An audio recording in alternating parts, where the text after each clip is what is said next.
Yo creo que si ustedes miran su programa, creo que no aparece ahí, porque ha sido un temita que se ha quedado siempre al margen. Y es que, digamos, seguramente ha sido porque ha habido la duda si es un tema de derecho individual o de derecho colectivo. Entonces hay algo que anda, digamos, en el aire, ¿va? Y a veces no se ha tomado en cuenta. Sin embargo, es una parte del desarrollo del curso que hay que desarrollar. Y entonces, yo lo he desarrollado dentro del área de derecho individual, o sea, derecho laboral 1, ¿verdad? Porque considero que ahí está. Y es el caso de las medidas de seguridad e higiene. Cuando ustedes les hablan de medidas de seguridad e higiene, tienen que tal vez remontarse o hacer una idea sobre normas que establecen cuestiones de seguridad e higiene. Son palabras que no necesitan explicarse, ¿verdad? Porque son medidas de seguridad dentro de la empresa y de higiene dentro de la empresa. Y las dos palabras se explican por sí solas. Cuando hablamos de seguridad es seguridad en el trabajo, obviamente seguridad física, ¿verdad? Y es el caso de, digamos, buscar medidas que nos protejan contra los accidentes de trabajo o las enfermedades profesionales.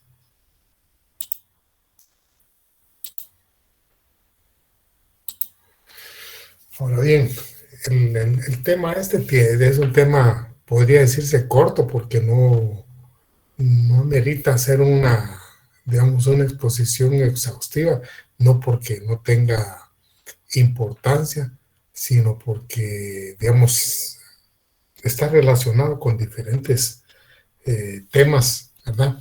Y entonces es importante tener una idea de qué estamos hablando, ¿verdad? Entonces, el origen de las medidas de seguridad e higiene. Más o menos se podría remontarse las medidas de seguridad e higiene al aparecimiento de las primeras medidas de previsión social y digamos que se dan en Europa, pues obviamente es la parte del mundo que ha ido adelante en cuestión de desarrollo y se dan esas primeras, digamos, medidas de previsión social más o menos a mediados del siglo XIX, en 1850. Háganse ustedes la idea, por ejemplo, que cuando se desarrolla lo que es la revolución industrial, que va de la mano del desarrollo del capitalismo, eh, digamos, la revolución industrial se desarrolla como una nueva forma de producción, digamos, que viene a modificar o a sustituir a la producción artesanal que prácticamente tenía Europa hasta esa época. Ya la producción artesanal, pues, yo les he comentado en otras ocasiones, alguien, digamos, que es artesano desde un principio hasta el final hace un producto. En la producción industrial la diferencia es de que intervienen varios en la producción de un artículo, pero no se hace un solo artículo, sino que se hace una gran cantidad. Entonces ya se produce en serie, ¿verdad? Pero esto no es una simple, digamos, un simple cambio en la cuestión productiva, sino también hay necesidad de ciertas condiciones o ciertos Buenas elementos tardes a de todos. cambio. He Y en el tenido una caso de, emergencia, por eso el día digamos, de hoy no de la podré revolución asistir a industrial, clases existen y lo que pues son los dárselas. elementos, podría Entonces, decirse, materiales por favor, si fueran tan de amables, la revolución vamos a industrial, dejar que es el un descubrimiento trabajo específico para que de la ustedes se máquina de vapor puedan y el pues descubrimiento de ocupar eléctrica. en este espacio Eso que pues tenemos para revolucionó el la mundo. Está bien, clase. rico. Por favor, ¿Ah? Yo no he licenciados, probado tomen la nota de eso. mexicana. A ver qué tal será ahí. En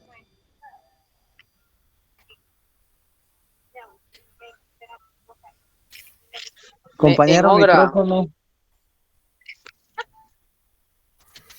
Pues les decía que, ¿cómo se llama?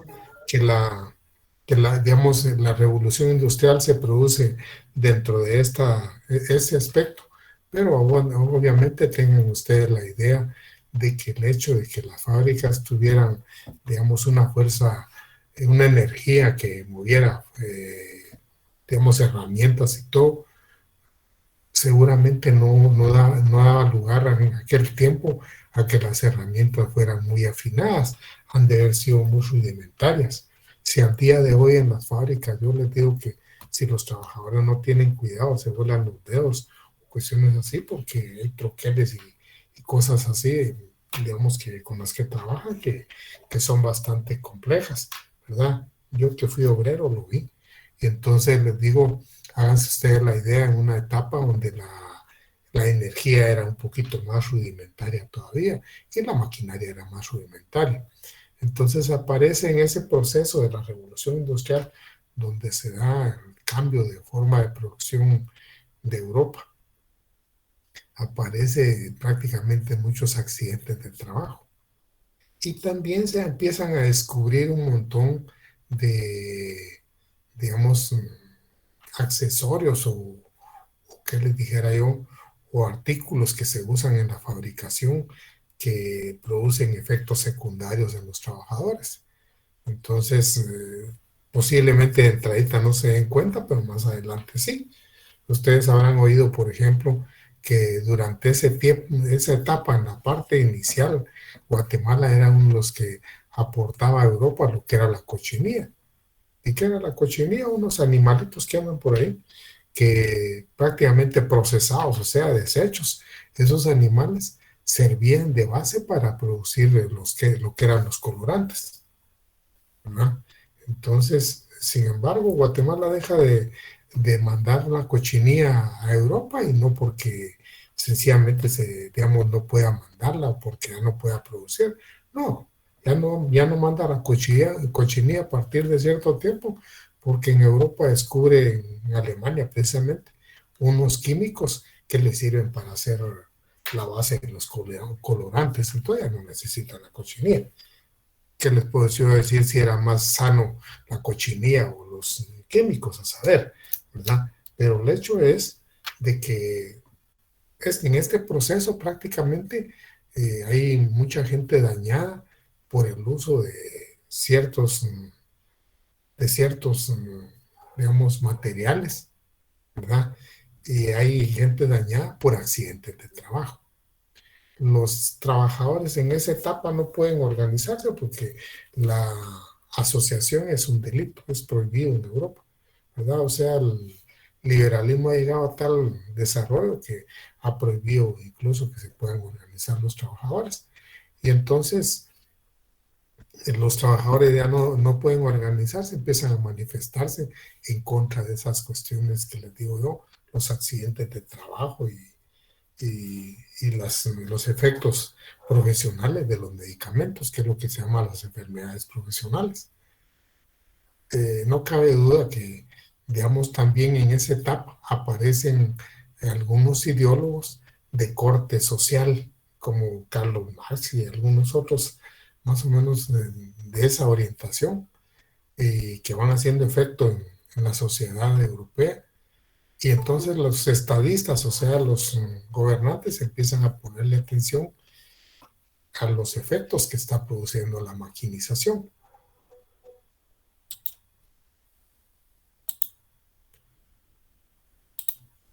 Y entonces, fíjense ustedes que aparece, por ejemplo, en el caso hay dos cosas memorables que suceden más o menos cerca de los años 1850. Es en el caso de Alemania, donde está digamos, el Kaiser ahí, digamos, en ese momento es como monarca, ¿va? Y él emite una regulación que a estas alturas uno dice qué imposición, ¿va? Pero emite una regulación donde obliga a que todos los trabajadores contribuyan con una parte de su salario, o sea, un descuento de su salario para formar lo que son las cajas de ahorro. Y las cajas de ahorro son cajas que funcionan en las empresas para atender precisamente los accidentes de trabajo. Cuando yo les digo, no solo es atender en el momento al agraviado, sino en un momento dado poder darle un tipo de cobertura, pues, si si se queda muy lesionado, ¿verdad? Eso se da en Alemania y es la primera cuestión que uno mira de previsión social que aparece en Europa en esa etapa, porque seguramente en otras etapas las condiciones fueron otras. El tema es de que aparece eso en Alemania, los británicos van mucho más lejos porque logran los trabajadores, digamos que la corona emita una regulación en la cual cuando hay accidentes de trabajo, el responsable es el patrón. Entonces son las primeras figuras así de atención de los daños a los trabajadores, ¿verdad? Y eso es, digamos, no, ¿qué tiene que ver, me van a decir ustedes, con las medidas de seguridad de higiene? Tiene que ver por la forma en que evoluciona eso. Porque inicialmente los trabajadores, por ejemplo, empiezan a pretender que se cubran los daños por accidentes de trabajo o por el uso de ciertos, eh, digamos, ciertos accesorios de trabajo, o sea, o accesorios o materiales de trabajo, ¿verdad? O sea, esa es la primera pretensión de los trabajadores, que se cubra al trabajador que ha sido dañado por un accidente o por una situación eh, de trabajo, que ha salido perjudicado también por el uso de algo, ¿verdad? Y eso es lo que se llaman las enfermedades profesionales. Ese es el primer enfoque, ¿verdad? Sin embargo, digamos, más adelante los trabajadores van, digamos, cambiando su visión, y su visión es en cuanto a crear una normativa que permita proteger al trabajador antes de que pueda sucederle ese tipo de cosas. O sea, buscar la manera de ya cuestiones preventivas. Y en esas, digamos, empieza a desarrollar una corriente prácticamente de pensamiento en Europa, que es promovida precisamente por las personas que tienen un enfoque social de la, de la población y donde les interesa el aspecto social y logran que el Estado vaya teniendo interés en ciertas cosas de la población más necesitada, ¿verdad? Y es lo que se llama el intervencionismo estatal. El intervencionismo estatal aparece como una corriente, digamos, que se opone al liberalismo puro, ¿verdad? Y entonces, digamos, el intervencionismo estatal logra, digamos, bastantes avances, porque prácticamente con el nacimiento del intervencionismo estatal van apareciendo, por ejemplo, ya después de la Primera Guerra Mundial, la OIT, ¿verdad? Y se empiezan a fortalecer también, por ejemplo, lo que son las organizaciones de previsión social. Se me escapaba, por ejemplo, en la primera etapa, cuando los trabajadores no pueden organizarse todavía, es prohibido que se organicen. Fíjense ustedes que lo primero que logran los trabajadores es que les permitan constituir entidades para poder apoyarse, ¿verdad? Apoyarse de situaciones, digamos, que les perjudican a todos, o sea, cuestiones de prever sus males y buscar la manera de solucionarlos. Yo les comentaba a los compañeros de la otra sección que como es una corriente de pensamiento que se ve en Europa, no queda solo en Europa, digamos, irradia a casi todos los países del mundo. Guatemala no es la excepción. Si ustedes tienen oportunidad, por ejemplo, de ver en la Quinta Calle, Octava Avenida, en la primera esquina hay un edificio ahí que alquilan para fiestas. Ese es digamos, el resabio de una mutualidad, porque así se llaman mutualidades o hermandades de comerciantes, ¿verdad? Que crearon esa entidad en aquel tiempo. ¿Saben qué tan lejos estaba ese espacio? ¿No? Pero el hecho, qué tan refundido, porque por ahí había un cementerio. El hecho es de que, digamos, crearon esa entidad ahí para auxiliarse a nivel de comerciantes. Hoy es una entidad que la alquilan para fiestas. Lo mismo sucede en la Segunda Avenida con lo que es el gremio obrero, ¿verdad? Esa es una figura también de mutualidades que fueron anteriores a las organizaciones sindicales. O sea, antes de que se permitiera la organización de los trabajadores en sindicato, se permitió en mutualidades, pero era para apoyarse en situaciones prácticamente difíciles, ¿verdad? O sea, para, digamos, atender ciertas necesidades que aquejaban más a la población y a la población de menos recursos. Les contaba yo a los compañeros, en el caso del gremio ferrocarrilero que está en la 15 calle, entre novena y décima avenidas, es otra figura precisamente de esas. Y donde está actualmente el jardín botánico de la universidad, ahí en la Avenida de la Reforma, por ahí, no estoy seguro si fue en ese espacio, pero era por ahí, estaba estuvo un edificio que en tiempo de Manuel Estrada Cabrera, que precisamente él creó para atender lo que era la maternidad. Y lo creó precisamente bajo la figura de mutualidad, ¿verdad? Solo que fue el presidente el que le dio prácticamente el banderazo, ¿verdad? Se llamaba Maternidad Joaquina, porque la mamá de Manuel Estrada Cabrera se llamaba Joaquina, y entonces él le puso el nombre de su mamá. Antes de eso, seguramente los partos y todo de las señoras se atendían cada quien en su casa, pero a partir de ahí empezaron a atenderlos, digamos, en un lugar específico, tal vez para mejorar el servicio, ¿no? Y precisamente es en la época de Manuel Estrada Cabrera que se da esa situación, ¿verdad? Es una de los resabios, podríamos decir, ese sí ya no existe, digamos, de esa figura de las mutualidades. O sea, son las primeras figuras que se dan para que los trabajadores pudieran apoyarse, pero en una cuestión de auxilio mutuo. Por eso se habla de mutualidades, no para pretender mejoras laborales, ¿verdad?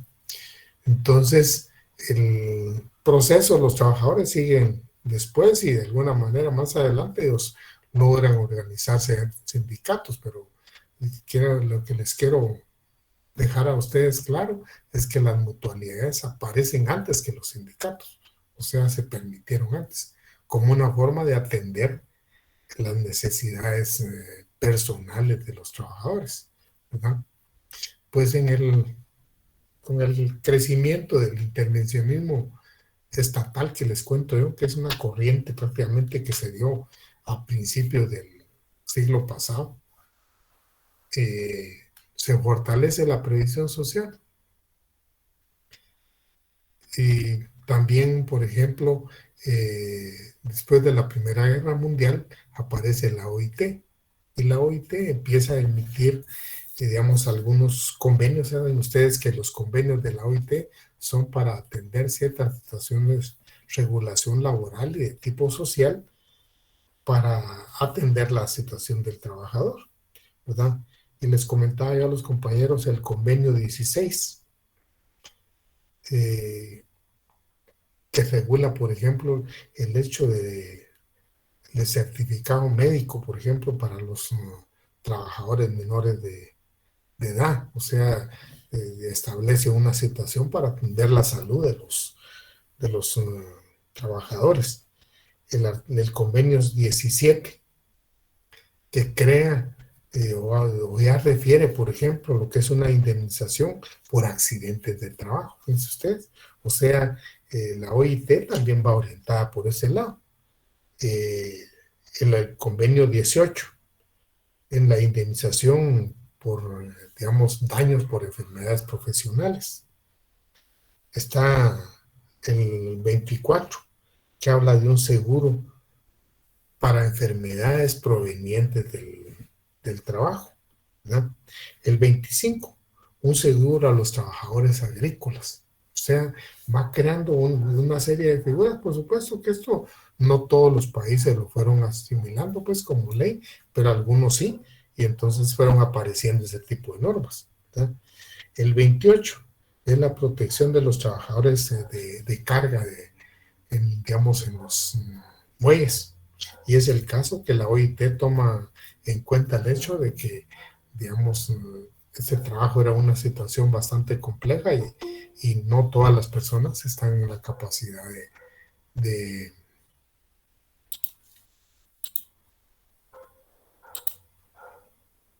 digamos, de desempeñar o de tener la capacidad de cargar la misma cantidad.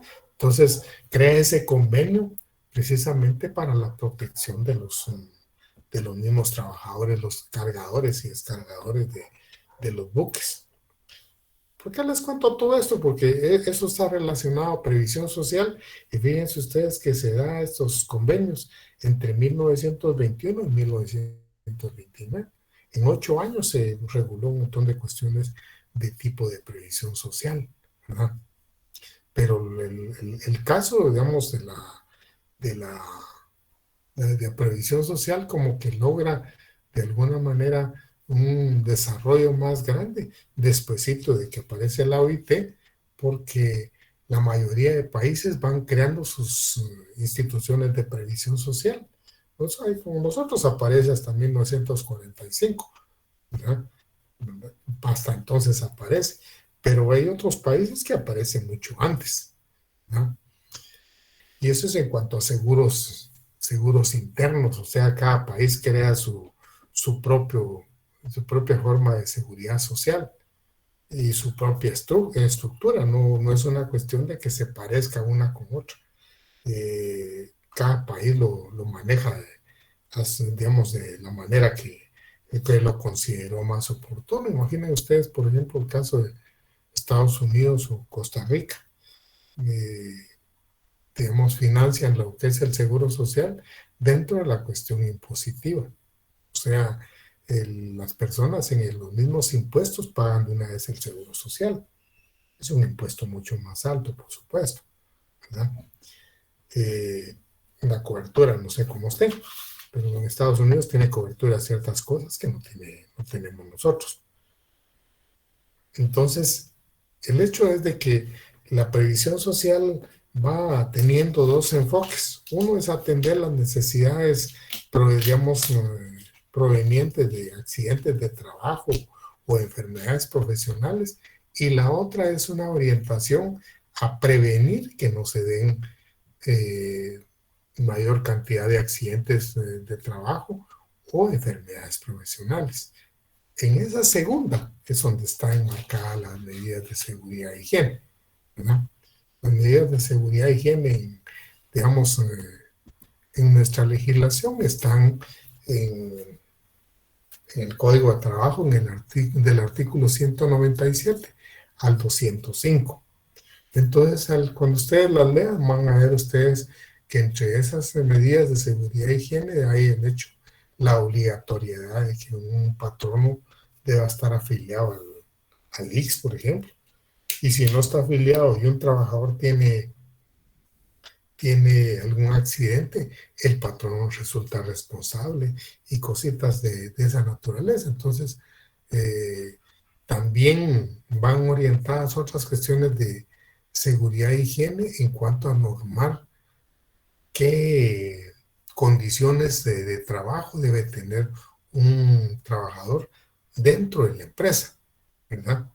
Y eso no se puede unificar, no puede estar unificado porque cada empresa tiene diferentes condiciones. Imaginen ustedes, por ejemplo, una empresa minera, por ejemplo. Lo más seguro es que todos los trabajadores van a usar casco, que todos los trabajadores tienen que usar, aparte de casco, una luz digamos, algún foco en la frente porque les permite andar en lugares oscuros. O sea, no es una cuestión de que alguno lo tenga. Eso es parte del equipo. Seguramente van a tener ciertas, digamos, otros beneficios en cuanto a la ropa. La ropa no puede ser cualquier ropa, pues porque tienen que protegerse de la humedad o qué sé yo, o de la contaminación de minerales que puedan haber abajo, ¿verdad?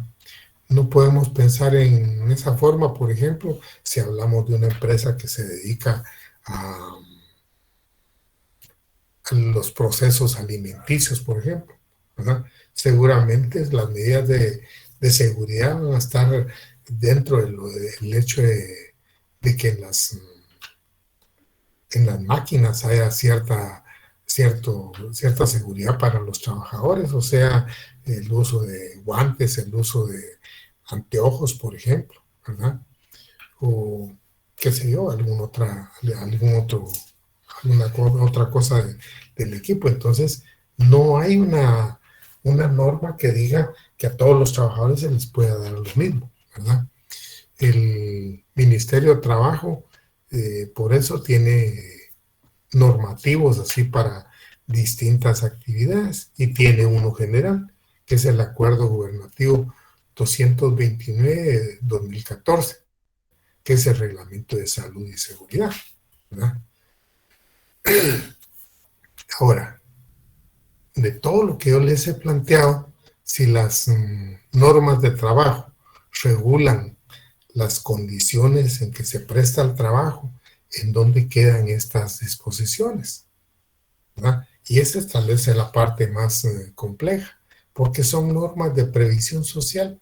Las normas de previsión social son aquellas que se dictan para prevenir, digamos, males de tipo social propiamente, de tipo del trabajador o cualquier otra persona, ¿verdad?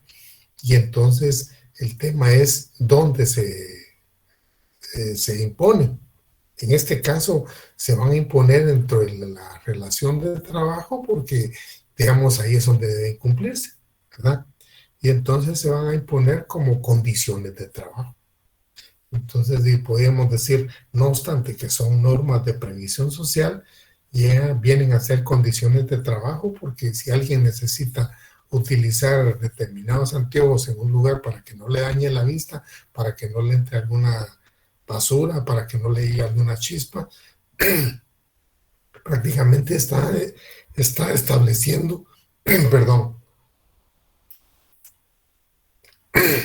está estableciendo condiciones de trabajo, ¿verdad? Y entonces ustedes recuerdan cuando hablamos de condiciones de trabajo, hablamos de lo que eran los elementos o condiciones de la prestación del servicio, que equivale a hablar de condiciones de trabajo.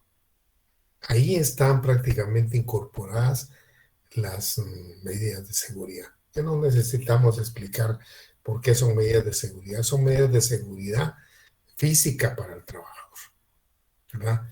Y la ley normalmente las impone al patrón. Solo hay un caso en el que es el trabajador el que directamente responsable, y es el trabajo a domicilio, o sea, los trabajadores que se llevan trabajo a su casa, porque ahí no puede estar el patrón obligado a las cuestiones de medidas de seguridad si es la casa del trabajador. Y otro caso donde parcialmente hay cierta responsabilidad del trabajador es el trabajador doméstico, porque tanto él como el patrono asumen ciertas obligaciones de seguridad y de higiene uno en relación al otro, ¿verdad? Entonces, esta es una de las cuestiones tal vez coyunturales. ¿Qué clasificación tienen esas normas? Son normas de previsión social dentro del desarrollo del trabajo. Es decir, condiciones de trabajo, por tanto, son normas de trabajo. Son condiciones o elementos del trabajo y, por tanto, son normas de trabajo, ¿verdad? Como les decía, están del artículo 197 al 205 del Código del Trabajo. Y con eso tienen ustedes una idea de lo que son las medidas de seguridad y higiene. Como les digo, no es algo que esté unificado, sino hay cuestiones un poco generales y hay normativa específica a través de reglamentos en el Ministerio de Trabajo. Hay un reglamento general, ¿verdad? Con esto tendría yo por terminado esto. Hice esta plática el día de hoy porque ustedes examinan empiezan a examinarse el otro viernes. Y yo les había hablado de que íbamos a hacer una prueba de casos de cálculo de prestaciones. Y entonces estoy tratando de determinar que esa práctica lo voy a hacer el día miércoles, pero no he confirmado todavía. Y necesito comunicarme con el profesor de ustedes de la segunda hora, por ahí me van a mandar el teléfono para ponerme de acuerdo que me dé la segunda hora, porque necesitaría hacer la prueba esa a las 7 de la noche el día miércoles, ¿verdad? Si no se pudiera hacer, lo vamos a tener que hacer después de las evaluaciones, pero lo ideal es que lo hagamos ya, ¿verdad? Entonces, de todos modos, yo les confirmo si, digamos, hacemos la prueba el día miércoles a las 7 de la noche a través de un mensaje en claro, ¿verdad? No sé si de lo que les he comentado de las medidas de seguridad e higiene hay algún comentario de los señores estudiantes o quisieran que comentáramos algo del examen. Licenciado, buenas noches. Disculpe, con respecto a la prueba que usted quiere hacer el día miércoles, fíjese que nosotros también tenemos con el otro licenciado un laboratorio que es cabal en el de lógica jurídica, que nos toca a las 7. Entonces no sé cómo se podría manejar eso. ¿Quién es el catedrático?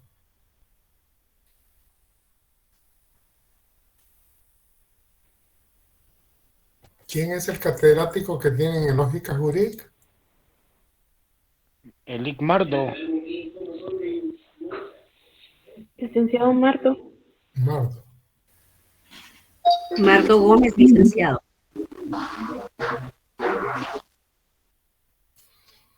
No lo conozco. Y ya está calendarizado y toda la cosa.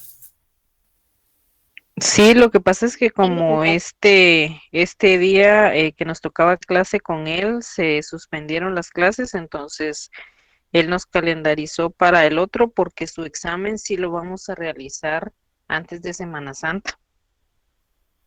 Pero él no tiene clases el día miércoles, ¿o sí? Bien, él es el que toca en el cabal a las 7. Ah, bueno. Bueno, pues posiblemente entonces tendría que hacer la prueba a las 6 de la tarde, ¿verdad?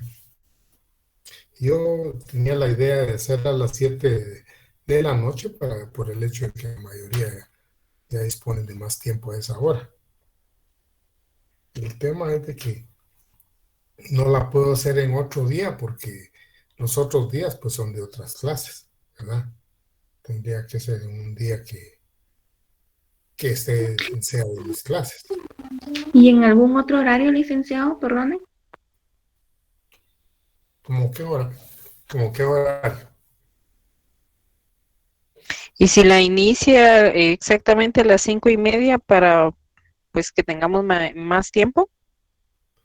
El tema es de que, digamos, a las 5:30 hay alumnos que tienen la oportunidad de hacerlo, pero hay algunos que no, ¿verdad? Y entonces tendría yo el problema de que digamos, habría una disparidad ahí para los que no se puedan hacer y eso complica totalmente las cosas. ¿Tendría algún punteo, licenciado? Eso tiene un punteo de 10 puntos, compañero. Perdona, licenciado, por motivos de trabajo yo no podría realizármela antes de las 6, ¿verdad? Porque Sí, pues no, a esa hora estoy entrando a casa. ¿Podría ser día domingo, Lick? No podríamos, digamos, de repente podríamos hacerlo día sábado, tal vez, ¿verdad? Sí, puede ser también, ¿verdad? Eso considero que sería lo más lógico. Ajá, sería lógico, ajá. Ajá, podríamos hacerlo día sábado porque no hay actividad y es que no es solo con ustedes, sino que es la otra sección también, ¿verdad? Tengo que... Exacto, y licenciado, perdone, los sábados también hay algunos que todavía laboran sábado mediodía, van llegando 2 de la tarde a su casa, tendría que entonces ser sería bastante comprensible que se hiciera por la tarde. Así es, Milik, gracias. Sí, no, de hacerlo sería, de hacerse sería en la tarde. Ahí sí que el tema es de que se les va a tomar el tiempo que es de ustedes propiamente, pues, ¿no? Pero tal vez es la única salida, ¿no? Licenciado, disculpe, ¿no lo podría dejar como laboratorio y nosotros mandarle por Classroom No, fotos? no, ese es un examen. Y por eso les dejé para que habláramos de eso, porque en la otra sección fueron más puntuales. Me preguntaron cómo se hacía el examen y toda la cuestión, para que ellos pudieran saber cómo lo iban a manejar, ¿verdad? Entonces les digo, como laboratorio, no, porque eso se hacen así en grupos y eso no es lo que yo pretendo. Aquí es de que ustedes traten de resolver los temas, ¿verdad? Entonces, les digo, los compañeros me preguntaron cómo se iba a realizar el examen y yo les dije cómo se iba a realizar, ¿verdad? Como Licenciado, ¿y cómo se va a realizar el examen? Ustedes no lo preguntan, pero para que no digan que no se los dije, les voy a contar. Cuando vimos lo que era el cálculo de tiempo extraordinario, por ejemplo, en el procedimiento que yo les di, hay un momento que dice cuál es el valor de la hora ordinaria, es tanto, ¿verdad? El valor de la hora extraordinaria es tanto. El valor del tiempo extraordinario es tanto. Si estuviéramos bien hablando del salario de un trabajador que le pagan por semana, tendríamos que establecer el valor del séptimo día, ¿verdad?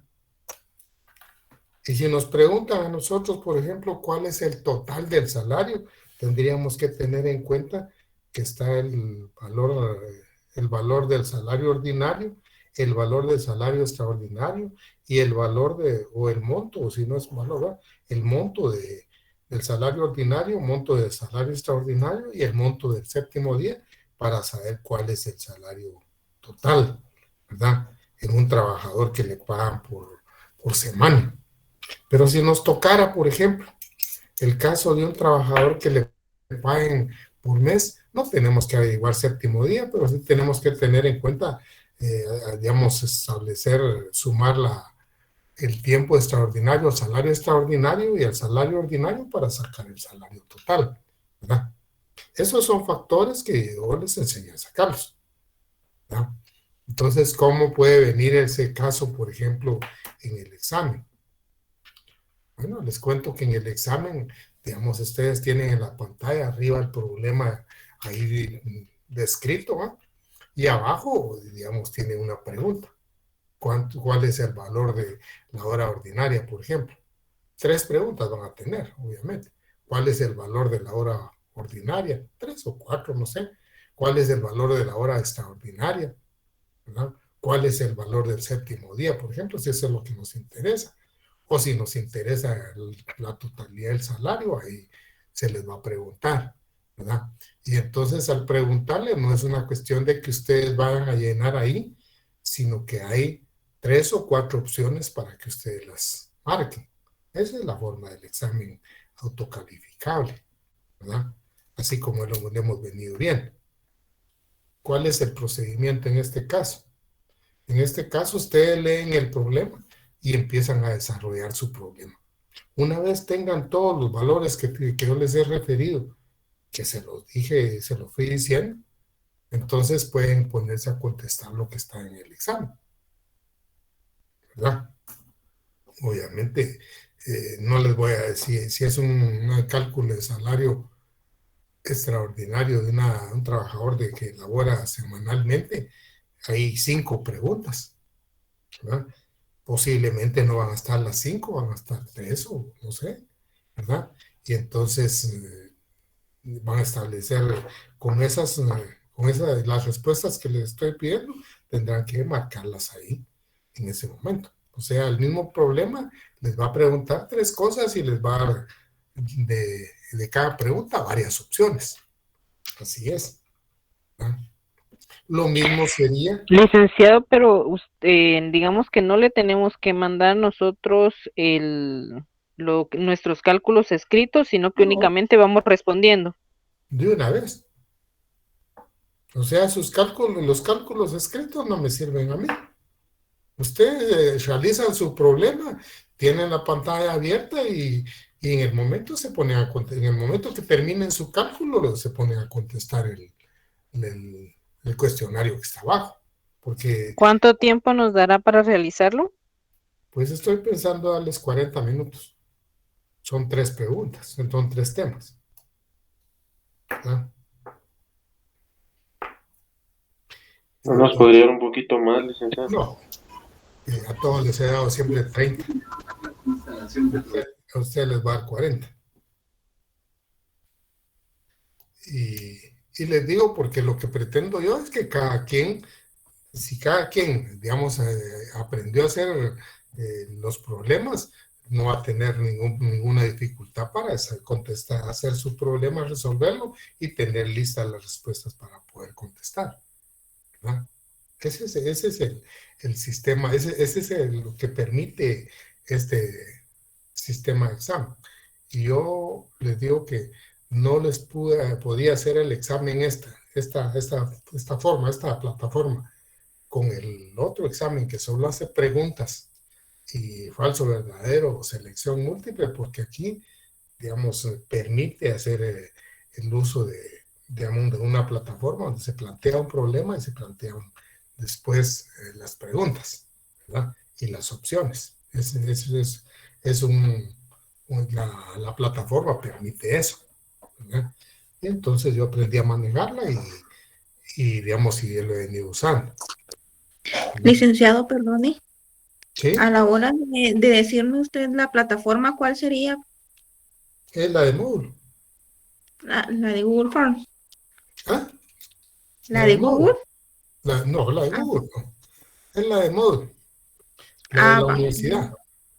Gracias, licenciado, esa es mi pregunta. ¿Y usted nos confirmaría la hora en el que nos va a realizar el laboratorio si fuera el día sábado o cómo, o de una vez lo va a Yo plantear el tendría día digamos, voy a hablar con el profesor de suyo, digamos, lo que les estoy contando, ¿no? Si él me da chance, pues lo hago el día miércoles, ¿verdad? Y ahora si no, pues buscamos la forma de hacerlo el día sábado. Les tendría que notificar a través de un mensaje en Classroom, ¿verdad? Porque ahí es donde yo les subo alguna información cuando necesito comunicarme con los estudiantes, ¿verdad? Subí ahí y algunos lo ven y se riega a todos los estudiantes. Licenciado, disculpe, una pregunta. Entonces, ¿quiere decir que ahorita que nos va a hacer estos casos, ya a la hora del parcial? Esto vale 10 puntos, compañeros. Yo no sería solo lo teórico. Sí, así es. Eso ya se los había contado yo. Eso se los he dicho como 2 o 3 veces en las clases. De que yo he hecho lo que son los cálculos aparte. Porque, digamos, no se pueden prácticamente incluir ahí, ¿verdad? No se pueden incluir ahí porque, digamos, el tipo de pregunta es diferente y no se puede manejar con las otras. Pues sí se puede manejar, pero tal vez se complicaría más para el estudiante, ¿verdad? Entonces, para hacerlo más manejable, yo lo he hecho en 2 partes. 10 puntos de cálculo de prestaciones y los 30 otros del examen teórico. Y eso se los he venido. Licenciado, y el examen parcial sería en Moodle siempre, ¿verdad? Sí, todo es en Moodle. Todo es en Moodle. Yo no hago nada. Está bien, gracias. Yo no hago nada en Classroom, les digo, porque en Moodle esa plataforma es para exámenes. Moodle fue, digamos, el formulario de Google es para cuestiones comerciales, lo adecuaron a exámenes. Por eso es que da tanto problema. Licenciado. Buenas noches, licenciado. Buenas noches, compañero. Solo una pregunta, bueno, más que todo una observación. Tal vez el licenciado da acceso a cambiar el periodo suyo con el de él. Ahí facilitaría también el miércoles. Sí, mire, yo esa idea tengo, yo lo voy a llamar. Yo no sé si ustedes tienen el nombre y el teléfono. Porque a mí me quedó de mandármelo la licenciada Cervantes, pero no me han mandado. Ah, muy ¿verdad? bien. No me lo han Gracias, Lee. mandado. Entonces, pero sí voy a ver. Licenciado, ¿y la parte teórica entra hasta medidas de seguridad? ¿O todavía faltará algún tema? No, mire, ¿cómo se llama? El tema de las medidas de seguridad e higiene es un tema un poquito complejo porque abarca varias cositas. A mí me interesa que lo lean ustedes, pero no me interesa como material de evaluación en este momento. A ustedes les van a echar en evaluación hasta donde vimos en las clases anteriores. O sea, lo del salario, ¿verdad? Hasta ahí. Nada más de la parte de los contratos hasta el salario, ¿verdad? Son tres temas: los contratos, las jornadas y los salarios. Las prohibiciones para los patronos y trabajadores va a entrar también, ¿verdad? Eso es parte de los contratos. Ah, sí, pues, cierto. Sí, es parte de los contratos. Cuando digamos eso, es parte de las prohibiciones y las obligaciones de los trabajadores y de los patronos, ¿verdad? Muchas gracias, licenciado. Feliz noche. Gracias, compañero. Entonces, Gracias, licenciado. yo voy a tratar de resolver eso y les confirmo. Ojalá que lo logre arreglar, porque sí salimos de eso de una vez, ¿verdad? Y les cuento, y se los comento con toda sinceridad.